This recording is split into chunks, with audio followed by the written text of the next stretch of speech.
अफरा तफरी है ना, हाँ। ये रिफ्लेक्शन ऑफ जहन है। और ये वो जहन जो फस्तायत सोच रखते हैं, सर जो है वो रेत में दबा के बैठ गए हैं और ये समझ रहे हैं कि जनाब जो पाकिस्तान के अंदर या आलमी सतह पर तब्दीलियां आ रही हैं और उससे ये बच जाएंगे। तो ऐसा नहीं हो सकता। उन्होंने एक खत लिखा है अमरीकी वजीर खारजा को, जिसको सेक्रेटरी ऑफ स्टेट वो कहते हैं, और उसमें उन्होंने पाकिस्तान के वजीर दाखिला मोहसिन नकवी के ऊपर पाबंदी का मुतालबा किया है हम्म। कि जो पाकिस्तान के वजीर दाखिला हैं वो पाकिस्तान क्रिकेट बोर्ड के सरबराह भी हैं, वो वजीर दिफा भी हैं, वो वजीर खारजा भी हैं, वो वजीर तिजारत भी हैं, वो फाइनेंस मिनिस्टर भी हैं। तो you basically have conveyed them, yes there is a one man show going on in Pakistan. Imran Khan को नेक्स्ट डे ये ऑफर की गई। तो इमरान खान से कहा गया कि आए मिलकर काम करते हैं। तो इमरान खान ने कहा first return my mandate. Imran Khan ने खामोश होना ही था। वो तो इतने वाइब्रेंट हो गए हैं कि behind the four walls of the jail जो है उनकी आवाज़ पूरी दुनिया में पहुंच गई। Behind the four walls of the jail जो है वो पूरा इलेक्शन जीत गए 2/3 मेजोरिटी के साथ। और अब उनकी आवाज़ जो है वो दुनिया के हर इंसानी हकूक़ के फोरम के ऊपर चली गई है, जहाँ पर वो पाकिस्तान के लिए हकीकी आज़ादी की बात कर रहे हैं।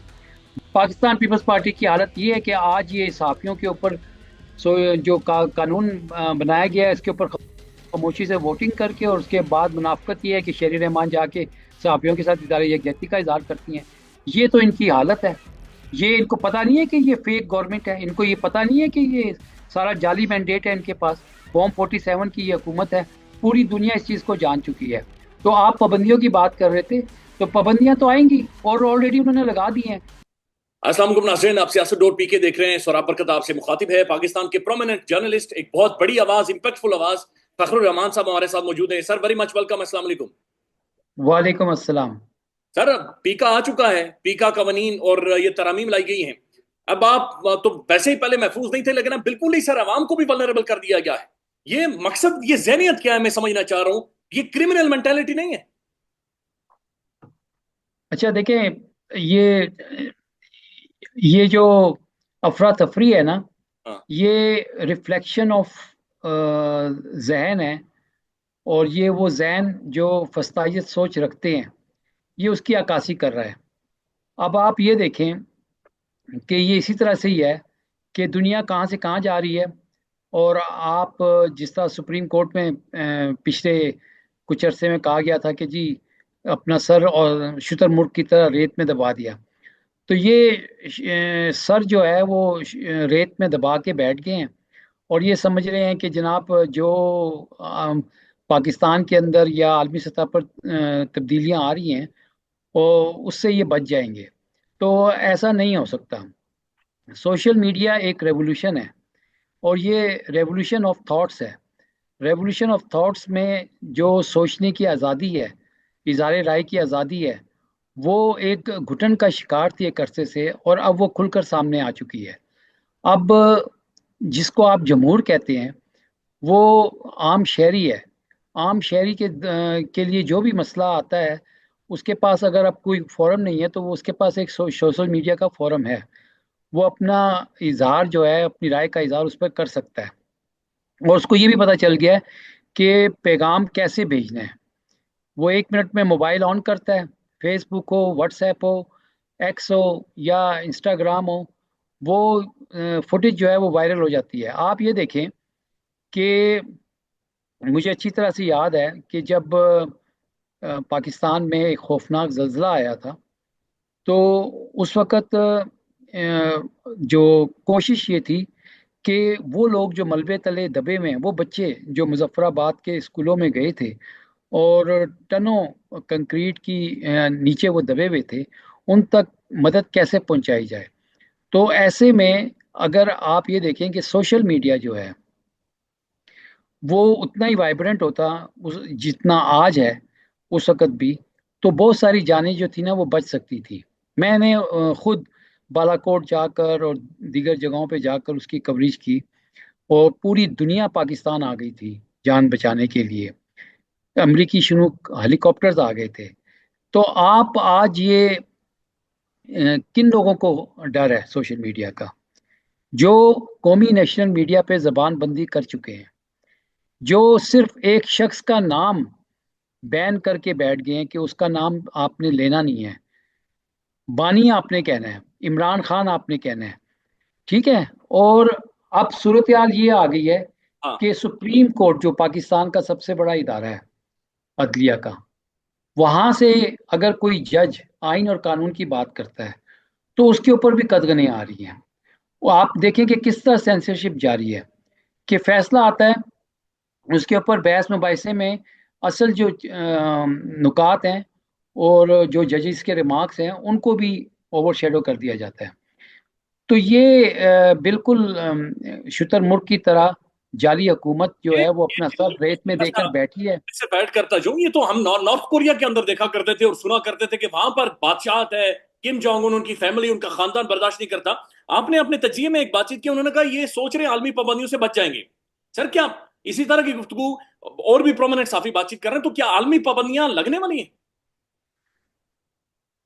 देखें, इस वक्त पूरी दुनिया में जो सबसे बड़ा चैलेंज आ गया है वो ये है कि जिन लोगों के आप नुमाइंदे हैं उनकी वेलफेयर को आपने कैसे प्रोटेक्ट करना है।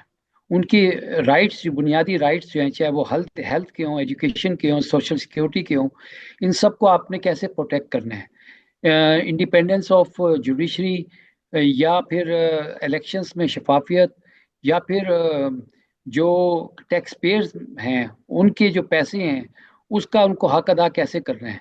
ये सारी वो चीज़ें हैं। आप खुद ही दावा करते हैं कि क्लाइमेट चेंज एक बहुत बड़ा इंटरनेशनल मसला है और ग्लोबल विलेज बन चुका है। तो ये बिल्कुल पाबंदियां तो देखे ना, जो लोग अपने लिए एक चीज को समझते हैं कि जायज है, तो वो कैसे दूसरे मुल्क के लिए कहेंगे कि नाजायज है। अब आप देखें कि पाकिस्तान में इस वक्त जो सबसे ज्यादा मामलात हैं वो अमेरिका में होने वाले इंतखाबात और उसके तहत नई हुकूमत जो वहाँ पर कायम हुई है, जिसको हम ट्रंप एडमिनिस्ट्रेशन कहते हैं। अब पाकिस्तानी डायस्पोरा, चाहे वो अमेरिका में हो, चाहे वो बरतानिया में हो, चाहे वो यूरोप में हो, हर जगह पाकिस्तान तहरीक इंसाफ या जो पाकिस्तानी हैं उन्होंने एहतजाज किया है। उन्होंने किस चीज़ पे एहतजाज किया है? वो बुनियादी हकूक जो उनको दूसरे ममालिक में मिल रहे हैं, वो ये कोशिश कर रहे हैं कि उनके जो पाकिस्तान के अंदर जो हमशहरी हैं उनको भी वैसे हकूक मिले, पाकिस्तान भी उसी तरह से डेवलप करे जिस तरह दीगर दुनिया में जमहूरियत जो है वो प्रॉस्पर कर रही है और जो ह्यूमन काइंड है वो तरक्की कर रहा है। अब ये एक ऐसा इशू है, इसको जब कहीं पे भी आप उठाएंगे तो उसको आपको सपोर्ट मिलेगी। ये तो हो नहीं सकता कि अमेरिका दुनिया की बड़ी जमहूरियत होने का दावा करे लेकिन वो दूसरे ममालिक में फसाइयत को सपोर्ट करे। जैसे कि बाइडेन एडमिनिस्ट्रेशन जो थी पाकिस्तान में, जिस तरह से इंतखाबात पर डाका डाला गया, बुनियादी इंसानी हकूक को दबाया गया और एक फसाई निज़ाम अभी तक जारी है, उसके ऊपर वो खामोश थे, कंडेमनेशन तक नहीं आई थी। अब जब ये सिलसिला शुरू हो गया है तो आज ही देखें, मैं देख रहा था कि शहबाज गिल साहब रिपोर्ट कर रहे थे और वो कह रहे थे पाकिस्तान अमेरिकन कौंसिल जो है अमेरिका में, उन्होंने एक खत लिखा है अमेरिकी वजीर खारजा को, जिसको सेक्रेटरी ऑफ स्टेट वो कहते हैं, और उसमें उन्होंने पाकिस्तान के वजीर दाखिला मोहसिन नकवी के ऊपर पाबंदी का मुतालबा किया है। हम्म। अब उनका कहना ये है कि मिशिगन से वो कोई खातून है जो सर्जन है, उनका ताल्लुक है और उन्होंने ये खत जो है वो लिखा है on behalf of Pakistani diaspora, और उनसे ये मुतालबा किया है कि जी एक ऐसा शख्स जो वज़ीर आला पंजाब था और उसने वहाँ पर इलेक्शंस में क्या कुछ किया और अब बतौर वज़ीर दाखिला जो पाकिस्तान में कत्लो गारत हुई तो वो सबसे आगे फ्रंट पे था।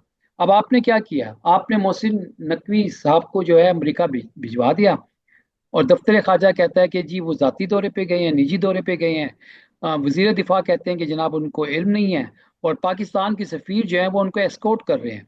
और वो ये दावा करते हैं कि जिस एंटी चाइना फोरम पे वो चले गए वो गलती से चले गए, एज इफ पाकिस्तानी सफ़ीर जो थे वो उनको मिस गाइड कर रहे थे वहाँ पर। तो ये अच्छा, फिर आपने ये भी मैसेज दे दिया उनको कि जो पाकिस्तान के वजीर दाखिला हैं वो पाकिस्तान क्रिकेट बोर्ड के सरबराह भी हैं, वो वजीर दिफा भी हैं, वो वजीर खारजा भी हैं, वो वजीर तिजारत भी हैं, वो फाइनेंस मिनिस्टर भी हैं। तो you basically have conveyed them, yes there is a one man show going on in Pakistan and there is no democracy in Pakistan. I am the person who encompasses all the portfolios, and I'm here. You can talk to me, and when you talk to me, you are talking to the state of Pakistan. और मैं आपसे जो बात करूंगा वो बड़ी मुसद्दिका है। तो आए देखें, आप हमारे साथ मिलकर चलें। आप जो कहेंगे हम करने के लिए तैयार हैं। इवन आप आपकी नीयत नहीं भी होगी, आप एंटी चाइना फोरम पे जाकर जो है वो वहाँ पर बकायदा वो जो ग्रुप है उसके बारे में सबको पता है। तो आपने माजरत भी नहीं किया, आपने कंफर्म भी कर दिया अपनी खुद ही टॉक के अंदर, और फिर आप ये कह रहे हैं कि मैं पाक अमेरिका ताल्लुकात के हवाले से मैंने बातचीत की। आई I मीन मेरा कहने का मकसद ये है कि आपको रिचर्ड ग्रेनल की स्टेटमेंट पता है। नहीं सर, वो मुझे कह रहे अगर साहब मुझे ये बताएं कि मोहसिन नकवी साहब को हुकूमत ने जिस तरह वजीर डिफेंस मिनिस्टर ने कहा कि हमें तो पता ही नहीं है, उन्होंने कहा मुझे टीवी से पता चला मोहसिन नकवी अमेरिका के अंदर मौजूद है। मोहसिन नकवी साहब को फिर पाकिस्तान की मिलिट्री एस्टेब्लिशमेंट ने भेजा। देखिए, मोहसिन नकवी जो हैं उनका जो पोर्टफोलियो सामने आया है वो एक तरह से मिलिट्री इस्टेब्लिशमेंट के नुमाइंदे के तौर पर आया। आप ये देखें कि चाहे वजीर आला केपी के अली अमीन गंडापुर से मुलाकात करनी हो तो मोहसिन नकवी वहाँ पे जाते हैं इस्टेब्लिशमेंट के। अच्छा, आपको मैं एक और बात बताऊं। आप ये देखें कि बड़ी एक ज़बरदस्त चीज़ है कि जब जाली वजीर आजम शहबाज शरीफ चीन के दौरे पे गए और बिशाम में जो दहशतगर्दी का वाक़या पेश आया था चाइनीज़ के साथ, उसकी जो तहकीकाती रिपोर्ट थी वो साथ लेकर गए। लेकिन इंटरेस्टिंगली आपके वजीर दाखिला जो थे वो उनके साथ नहीं थे, वो एन उस टाइम पर वो अमेरिका में मौजूद थे। तो ये बात तो ऑब्वियस है, नज़र भी आ रही है कि मोहसिन नकवी जो हैं वो चाहे या ना चाहें वो एक इम्प्लाइड रिप्रेजेंटेटिव ऑफ इस्टेब्लिशमेंट जो है वो इस वक्त सबके ज़ुबान के ऊपर जो है यही बात आ रही है कि वो उनको रिप्रेजेंट करते हैं। और इसमें आप देखिए कि हुकूमत की जो खामोशी है, जो कुछ अमेरिका में उनके साथ हुआ है उसके ऊपर जो हुकूमत की खामोशी है, उन्होंने तो जिम्मेदारी लेने से इनकार कर दिया है। आप देखें बिलावल भुट्टो का मामला आया था, ठीक है, अब पीपल्स पार्टी ने एक खबर शाया करवाई कि बिलावल भुट्टो को दावतनामा मिल गया है और वो जा रहे हैं वहां पर। और अब आपने पीका कानून मंजूर कर लिया, तो आप मुझे बताएं कि फेक स्टेटमेंट या फेक न्यूज़ क्या हुई, ओ और सर, तो क्या इस कानून के तहत उनके खिलाफ कोई कार्रवाई होगी? ये तो जस्ट एक विशफुल थिंकिंग आपके साथ में शेयर कर रहा हूँ। लेकिन मेरा कहने का मतलब ये है कि वन मैन शो की मैंने बात की आपको, मैसेज उनका यही था कि yes, I am here, I am the आप जो बात करेंगे। आई और एम द स्टेट में मैं मुझसे बात। सर ये खबर आई है, ये राना इलियास साहब ने दी है। आप जानते हैं राना इलियास साहब ज़ाहिर है इदारों के भी तर्जुमान बने फिरते हैं, हुकूमत के भी। उन्होंने कहा कि ना बैरिस्टर गौर की एक और मुलाकात हुई है, बड़े से नहीं बल्कि छोटे से। बड़े से मुराद इससे पहले मौजूदा आर्मी चीफ साहब के साथ हुई थी, और उन्होंने ये शर्त रखी है कि इमरान खान को ये पैगाम दे के चंद दिनों के लिए खामोश हो जाए, चंद दिनों के लिए। इस खबर के बारे में आपके पास क्या इतला? देखें, इमरान खान को तो उन्होंने, आपको पता है, 1.5 साल से ज्यादा अरसा हो गया है उनको जेल में बंद किया किए रखा हुआ है। उनकी हर किस्म की जो आज़ादी है उसको सलब कर दिया है, झूठे मुकदमात बनाए हुए हैं। और इमरान खान के जो हालिया दिनों में जो बात आई थी कि जी ट्विटर जो है ना, उनका जो एक्स अकाउंट है उस पर उनका जो बयान है वो किसी तरह से जो है ना रोका जाए, उसके ऊपर आपने देखा कि फवाद चौधरी साहब ने भी बड़े बयानात दिए। फिर जो शेर अफजल मरवत हैं उनकी तरफ से भी बयानात आए। तो उनको तो खामोश आप नहीं करा सकते। अगर इमरान खान ने खामोश होना ही था, वो तो इतने वाइब्रेंट हो गए हैं कि behind the four walls of the jail जो है उनकी आवाज़ पूरी दुनिया में पहुंच गई। Behind the four walls of the jail जो है वो पूरा इलेक्शन जीत गए 2/3 मेजोरिटी के साथ। और अब उनकी आवाज़ जो है वो दुनिया के हर इंसानी हकूक के फोरम के ऊपर चली गई है, जहाँ पर वो पाकिस्तान के लिए हकीकी आज़ादी की बात कर रहे हैं, बुनियादी इंसानी हकूक की बात कर रहे हैं, independent of judiciary rule of law की वो बात कर रहे हैं। तो ये कहना कि जी वो खामोश, अच्छा वो खामोश किस बात पर हो जाए? सवाल तो ये है कि वो खामोश किस बात पर हो जाए। तो उनकी बोलने से तकलीफ किसको है और किस चीज पर है, मर्ज क्या है? देखे ना, वो बोल किस चीज पे रहे हैं? तो वो तो 9 मई के ऊपर बोल रहे हैं। वो तो जो पीटीआई के हजारों कारकुनान जो कि इस वक्त कैद हैं, वो कह रहे हैं कि उनको रिहा करें। और वो सियासी कैदी हैं। वो जुडिशल कमीशन की बात कर रहे हैं 9 मई पर 26 नवंबर के कत्ल आम के ऊपर। तो आपको खामोशी चाहिए कि वो इस पर खामोश हो जाए। अच्छा, आपने उनके साथ क्या एटीट्यूड रखा? हम्म। आपने उनको कहा कि जी संगजानी में आप जलसा कर लें, आप चंद दिन के लिए रुक जाए। उन्होंने आपकी बात तस्लीम कर ली। And then what you did, आपने उनको बिट्रे किया। आपने संजानी में जाने वाले लोगों को इस तरह रास्ते उनके लिए तंग कर दिए कि वो पैदल किलोमीटर्स वॉक करके जो है वो संजानी के जलसेगाह में पहुंचे। तो आपने तो उनके नेशनल मैंडेट के ऊपर डाका डाल दिया। आपकी क्रेडिबिलिटी क्या है? यानी कि आपकी कही भी बात के ऊपर कोई किस तरह बिलीव कर ले। और आपने एक शख्स को पाबंद सलसल किया हुआ है। और आपने देखा है कि इमरान खान को अच्छा, आपने इमरान खान को अगर बनी गाना शिल्प करना था और ये ऑफर आपने अली अमीन गंडापुर के जरिए या किसी और के जरिए भिजवाई है, तो why don't you come straight forward और कौम को बताएं कि यस, हम इमरान खान साहब से बात कर रहे हैं और हम उनको ये पेशकश करते हैं। आप तो रात के अंधेरे में सारा कुछ करते हैं। रात के अंधेरे में आईनी तरामीम पास हो जाती हैं, रात के अंधेरे में शब खून मारा जाता है जमहूरियत पे, रात के अंधेरे में जनाब जुडिशरी बैठ जाती है, और सारे मामलात जो हैं वो रात के अंधेरे में होते हैं। और फिर आप कहते हैं कि जनाब ये बात आप हमारी रिक्वेस्ट मान लें कि आप चंद दिनों के लिए खामोश हो जाएं। अच्छा जी, अगर किस अगर बात अगर, के लिए? अगर इमरान खान खामोश हो जाए, आपका तजुर्बा या एक्सपीरियंस क्या कहता है, या साफत क्या कहती है कि वाकई इमरान खान को फिर छोड़ा जा सकता है? और इमरान खान तो लड़ ही आज़ादी की जंग लड़ रहे हैं, चाहे वो बोलने की आज़ादी हो, चाहे वो आपकी फिजिकल आज़ादी हो, या आपकी इंसानी हकूक की आज़ादी हो। तो वो खामोश किस बात पे होंगे? आज आप जुडिशल कमीशन बना दें, इमरान खान खामोश हो जाएंगे। आज आप बेगुनाह लोगों को कैद से निकाल दें, इमरान खान खामोश हो जाएंगे। आज आप जो नो आपने 8 फरवरी के नेशनल मैंडेट पे डाका डाला है, वो जो हकदार है उसको दे दें, इमरान खान खामोश हो जाएंगे। इमरान खान पाकिस्तान की बात करेंगे। वो तो अपने ऊपर जो उनके जुल्म उन पे डाले गए हैं, उन्होंने तो ये भी कह दिया था कि यार मैं अपने हद तक जो है ना माफ करने के लिए तैयार हूँ। तो मेरा कहने का मतलब, लेट अस बी ऑब्जेक्टिव। यानी यहाँ पर बहुत सारे लोग हमें या मुझे आपको कहेंगे कि जनाब देखें जी, ये तो यूथिया बोल रहा है। भाई, हाँ। This is a ground reality. Being a journalist, अगर आपने इलेक्शन कवर किया है और आपने सारी सूरत हाल को देखा हुआ है कि किस तरह से एक पॉलिटिकल पार्टी को बकायदा दबाया गया कि उनके वो झंडा भी नहीं उठा सकते, झंडा उठाना भी क्राइम हो गया, उनका नाम लेना, उनकी मोबाइल में अगर इमरान खान की तस्वीर है वो भी एक क्राइम डिक्लेयर कर दिया गया है। और सूरत हाल ये है कि कौमी मीडिया के ऊपर सुबह से लेकर शाम तक आप झूठ बोल रहे होते हैं बैरूनी सरमायाकारी की। आज इस वक्त जब मैं आपसे बात कर रहा हूँ तो कराची में पाकिस्तानी ताजिरों का एक बहुत बड़ा फंक्शन हो रहा है, जहां पर बिलावल जो थे वो खिताब कर रहे थे। और चंद दिन पहले सिंध हाई कोर्ट में चाइनीज ने जाके पटिशन दायर की हुई थी और बताया कि जी सिंध की पुलिस हमसे भत्ता मांग रही है। तो बिलावल कह रहे हैं पिछले 15 साल से हम मेरी हुकूमत है सिंध में, और आपसे कौन आके कोई बात करेगा तो आप मुझे बताएं। भैया, आप Sindh high court on record है, वहां पे चाइनीज इन्वेस्टर जो है वो कह रहे हैं हमसे भत्ता मांगा जा रहा है। 1 करोड़ 1-1 करोड़ रुपए में थाना बिकता है वहां पर कराची के अंदर, सिंध के अंदर। और वहां पे सूरत हाल ये है कि आपने अगर कोई भी काम कराना है तो वो कहते हैं पैसे जेब में लेकर डाल कर आए, क्योंकि पैसे के बगैर, रिश्वत के बगैर कोई काम हो नहीं सकता। और आप ताजिर, आप देखें यही वाकया कराची का नहीं है कि एक ताजिर को अगवा बराए तावान कर लिया गया और काउंटर टेररिज्म डिपार्टमेंट के लोग जो थे सस्पेंड किए और 9 करोड़ रुपए उसके अकाउंट से जो थे वो साइफन आउट कर दिए गए और ले लिए गए उससे। तो बिलावल जो है ना वो एक ड्रीम लैंड में रहते हैं।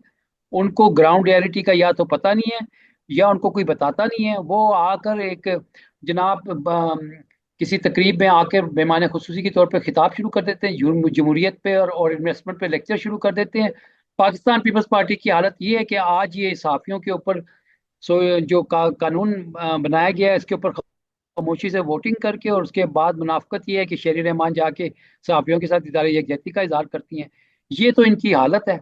ये इनको पता नहीं है कि ये फेक गवर्नमेंट है, इनको ये पता नहीं है कि ये सारा जाली मैंडेट है इनके पास, फॉर्म 47 की ये हुकूमत है। पूरी दुनिया इस चीज को जान चुकी है। तो आप पाबंदियों की बात कर रहे थे, तो पाबंदियां तो आएंगी और ऑलरेडी उन्होंने लगा दी हैं। ये थोड़ी किया उन्होंने, आपको नहीं पता कि जो इजिप्ट के अंदर क्या कौन सी हुकूमत है वहां पर? वहां पे पिछले वहां पे भी एक फसाई निज़ाम चल रहा है।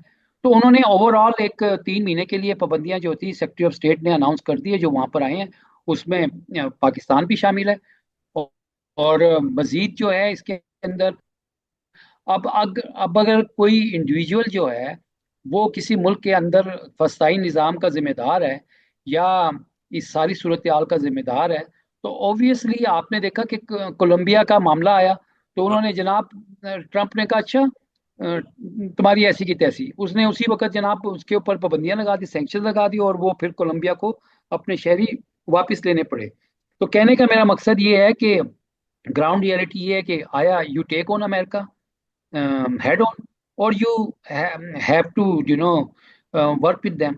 तो आप ये इमरान खान को जो खामोशी की बात कर रहे हैं, मैं आपको एक बात बताता हूँ, ठीक है, जो सारे मसले का जिम्मेदार है, ठीक है, आप वही आपको फीड करते हैं कि जनाब ये खबर लगा दें, हम्म।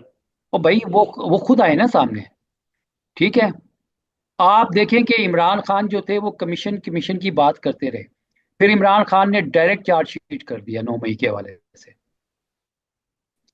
इससे पहले इमरान खान साहब ने ये बातें नहीं की थी, वो 9 मई के हवाले से भी कमीशन की बात कर रहे थे।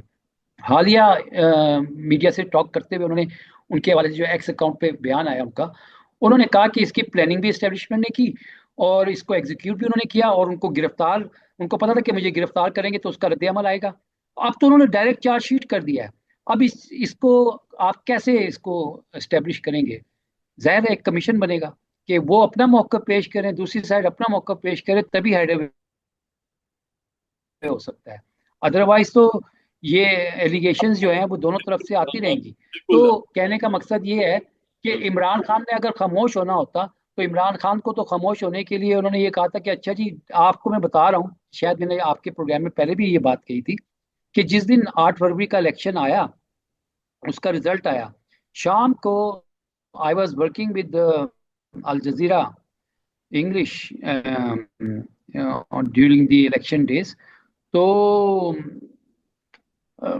आई गॉट द इंफॉर्मेशन कि जी पीटीआई जो है वो इस पाबंदियों में और सख्तियों में पीपल्स पार्टी जो है ना वो, सॉरी, पाकिस्तान तहरीक इंसाफ कैसे जो है ना मेजोरिटी ले सकती है। तो ही क्लेम्ड, माय सोर्स क्लेम्ड कि जी आप देखें अभी 2-3 घंटे के अंदर क्या होता है, और फिर 2-3 घंटे के अंदर जो थी वो रिजल्ट आना शुरू हो गए। तो उसके बाद इमरान खान को नेक्स्ट डे ये ऑफर की गई, तो इमरान खान से कहा गया कि आए मिलकर काम करते हैं। तो इमरान खान ने कहा first return my mandate. Day 1 9 फरवरी को इमरान खान ने इस्टेब्लिशमेंट को ये कहा कि आप मेरा मैंडेट मुझे पहले वापस करें, फिर उसके बाद बात होगी। तो वो अगर इमरान खान ने खामोश होना होता, तो इमरान खान अपनी हुकूमत ही क्यों डिसॉल्व करते। पाकिस्तान में इस वक्त सबसे बड़ा मसला बोलने का है। पाकिस्तान में बोलने नहीं दिया जाता, जुबानें खींच ली जाती हैं, डर है, खौफ है, टेरर है।